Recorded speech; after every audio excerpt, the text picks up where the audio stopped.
This is Phil Dixon with another edition of This Day in Black Baseball History. And of course, this is going to be my December the 29th, 2025 edition of This Day in Black Baseball History. Guys, if you've never joined me before, I come on daily and I give you interesting facts related to baseball and baseball athletes who may be doing other things besides playing baseball, especially this time of year. And I give you a lot of interesting facts that you typically can't find in many places. And I can explain them very well because I've got a lot of experience, many years of doing research. I am a published author. So if you ever want to pick up one of my books, just look up Phil S. Dixon. That's PhilSDixon, and you'll find my work out there. It's pretty easy to find. So without wasting a lot of time today, I know how sometimes I go and I listen to other people and they go through these long rants before they ever get to the information. So we're not going to do that today. We're going to jump right in here. We're about a minute in, okay? All right, then. So let's go to December 29th, 1949. And this is what I've been able to put together here. Abe Saperstein, you probably know him, the owner of the Harlem Globetrotters. He closed the book on the 1949 season as the Harlem Globetrotters are undefeated in 63 games played in the season of 1949-1950. And they are scheduled to resume play January 1st against the New York Celtics in Madison Square Garden. Okay, and the win reportedly gave them a 23-year record of 3,247 wins and only 235 defeats. I should have done the percentage on that. Hey, somebody got a computer there, do the percentage for me. Okay, and so a lot of Negro League players played for them, and some of the ones that you probably know about Reese, Goose, Tatum. How about Nathaniel Sweetwater Clifton would be another one. Jumping Johnny Wilson. And how about Ted Strong? And all of these guys played in the Negro professional baseball leagues, but they also played basketball for the Harlem Globetrotters. And several of them played when the Harlem Globetrotters were playing serious basketball. All right. So how about this? There also were players in the American and National League who also played for the Harlem Globetrotters. So want to take a look at that? How about this? How about Bob Gibson? 6'2" Bob Gibson, the great pitcher for St. Louis Cardinals. He played with the Harlem Globetrotters. Let's see. Gibson would have played 1957, 1958 for the Harlem Globetrotters. And then how about this? You had Lou Brock, who actually put on a uniform for the Harlem Globetrotters, 1967. And, you know, between 67 and the Cardinals were great around that time. And, of course, they had Gibson as well. And how about this one? Ferguson Jenkins, pitcher who had, man, he just had a string of 20-game winning seasons. He also suited up for the I can't talk right now, Harlem Globetrotters there, 1967, 1969. And he's a Canadian guy, played for them. And then also I've seen reports of this. I've never been able to actually verify that he actually played a game, but Willie Horton reportedly signed with the Harlem Globetrotters. So if you actually find the game he played, hey, I would be happy to know that. And that was Willie Horton. Oh, yeah. And then how about this? Saperstein will become commissioner of the New American Professional Basketball League in 1961.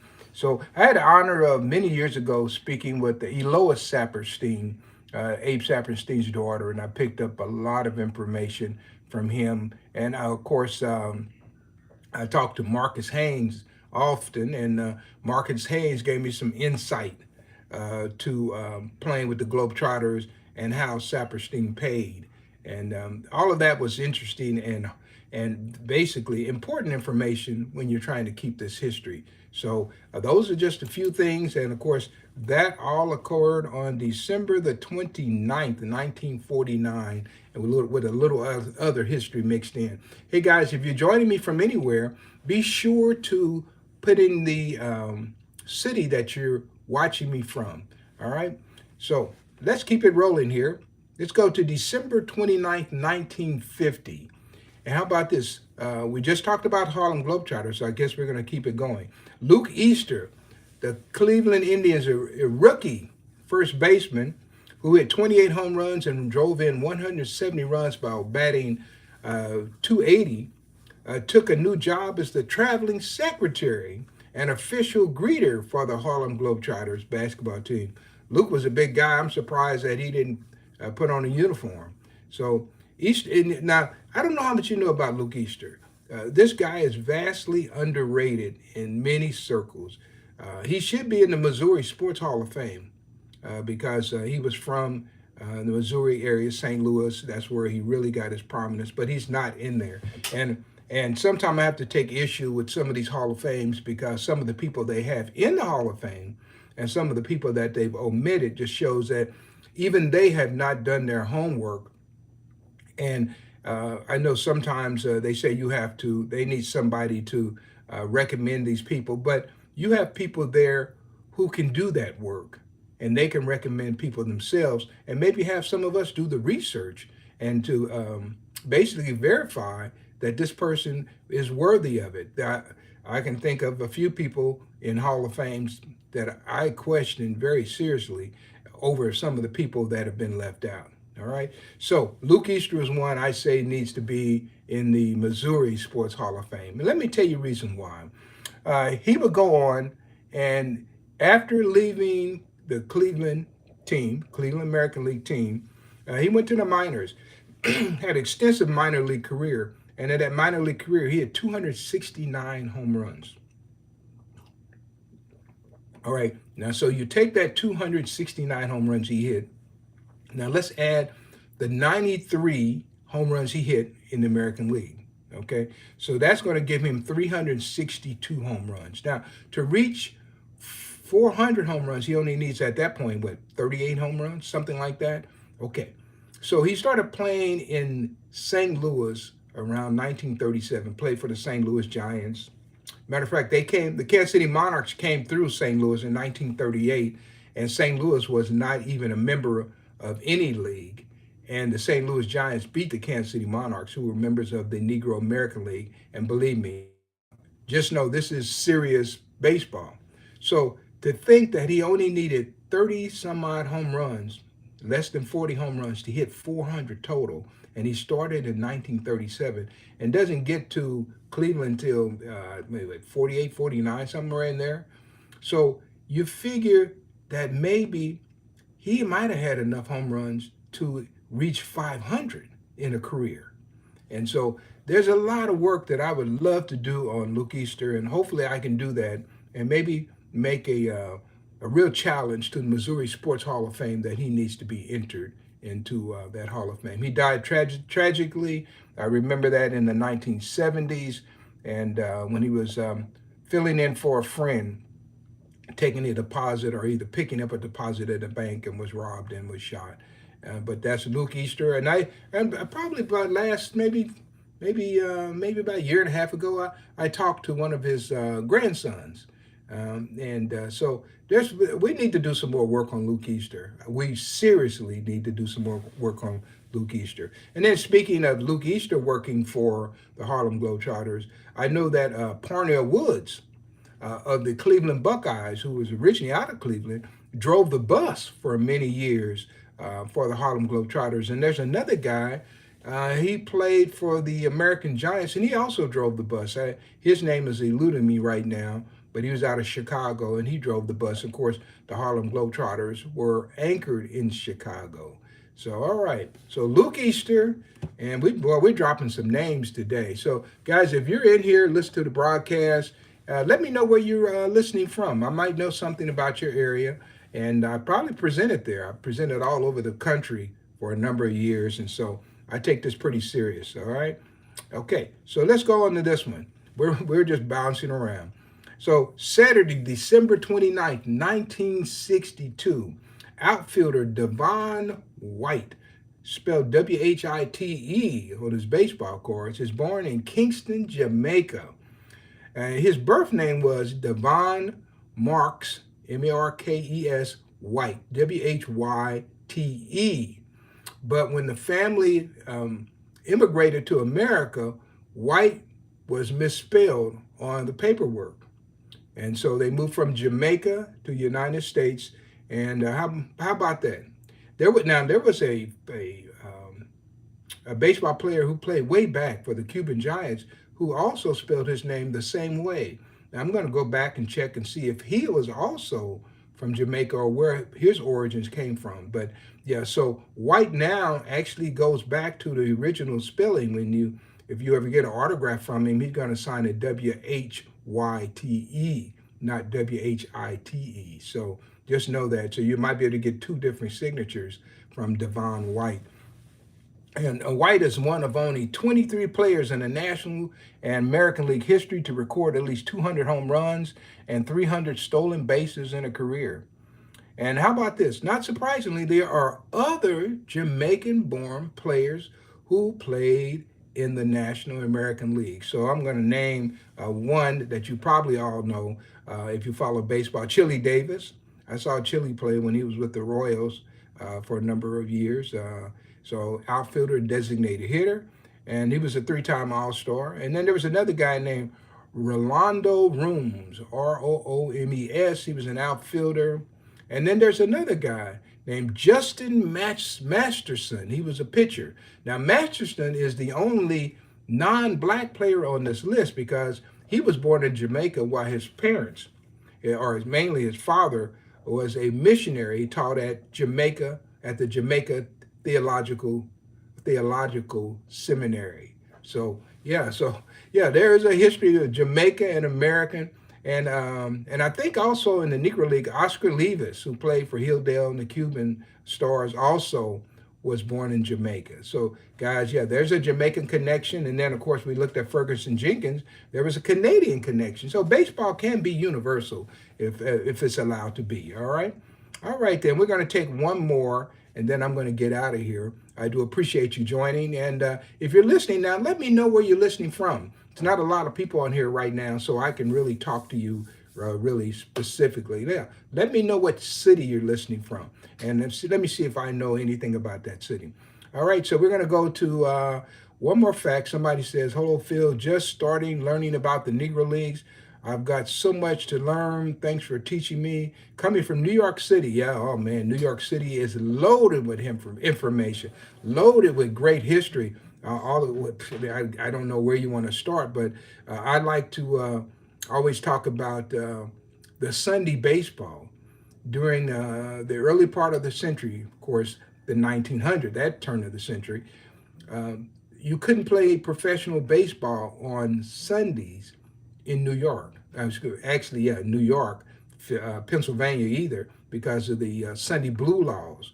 However, since they were labeling these black professional teams as amateur, which they were not, they were allowed to play.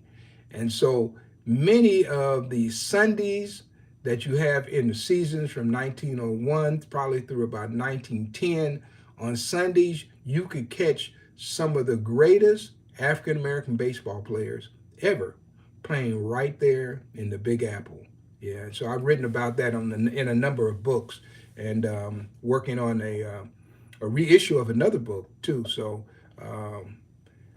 I'm going to talk more about that. But yeah, it's a great city for baseball. So thank you for listening. Hopefully, if you really want to learn something about Negro League, stay with me, because I'm going to give you information that's all over the planet that relates to this one topic.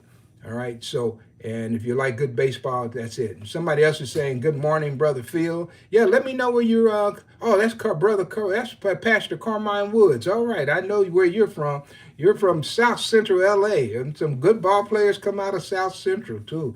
Man, I can think of some good ones, boy. And most people would know about Darryl Strawberry and let's see, some of the old timers like Bob Watson and Enos Cabell and Reggie Smith. And Reggie Smith is the one who got me started in just learning and loving baseball. That was Reggie Smith from South Central. Yeah, I ended up playing with the Boston Red Sox as a rookie, and he played in the World Series the same year that I met him. I would think I was in the 5th grade, and from there I was locked into baseball. And I've been locked in it all these years. Yeah, and then somebody says just got your book on the Negro Leagues photographic history last night. Hey, I appreciate that. That book won the Casey Award for the best baseball book of 1992.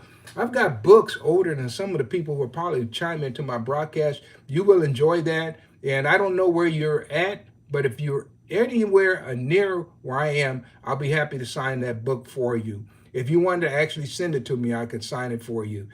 But I'll be happy to do that. So yeah, that's a great book. It was a feat.